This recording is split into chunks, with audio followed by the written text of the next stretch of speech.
The Queen made a hilarious quip after she saw the funny side when a man's mobile phone rings at a crucial moment. The 96-year-old monarch, joined by the Princess Royal, was making a rare public appearance outside Windsor Castle, to formally launch the new home of the £22 million Thames Hospice.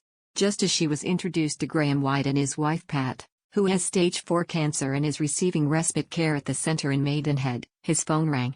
His embarrassment was short-lived when he quickly reached into his pocket to turn it off. However, the Queen brilliantly quipped, "Typical, a phone goes off immediately," and Graham sheepishly said it was his son ringing. Pat sat as she chatted to the Queen, who stood and leaned on her now familiar walking stick, and afterwards the 63-year-old described the encounter as very emotional, adding, "This is a memory that I will treasure." She joked about her husband's phone ringing, saying, "I could have killed him." People think the Queen is all stiff upper lip, but she has a sense of humor. Graham, 67, from Sandhurst, Berkshire, said, "I turned my wife's phone off and I could have sworn mine was off. That was a bit embarrassing." His wife said, "The Queen said the building is beautiful and she showed a keen interest in the different treatments for cancer, and hoped the new building would help support all the cancer patients here." The former Windsor site of Thames Hospice was opened by the Queen in 1987, and past visitors have included Diana, Princess of Wales, and Sophie, Countess of Wessex. Now sited beside a picturesque lake surrounded by trees in nearby Maidenhead, the hospice's new building features an open-plan reception with an airy atrium, a cafe and a shop.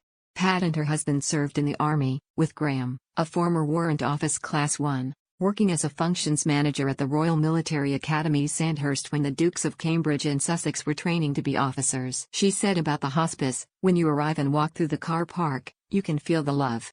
I come here for yoga, to do crafts. For me, everyone here is like an extended family."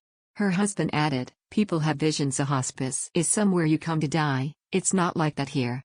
The Queen's visit was her fourth to the hospice in its 35-year history, and she also met volunteers, medical staff and supporters of the vital service, which provides palliative and end-of-life care and support to people across East Berkshire and South Buckinghamshire.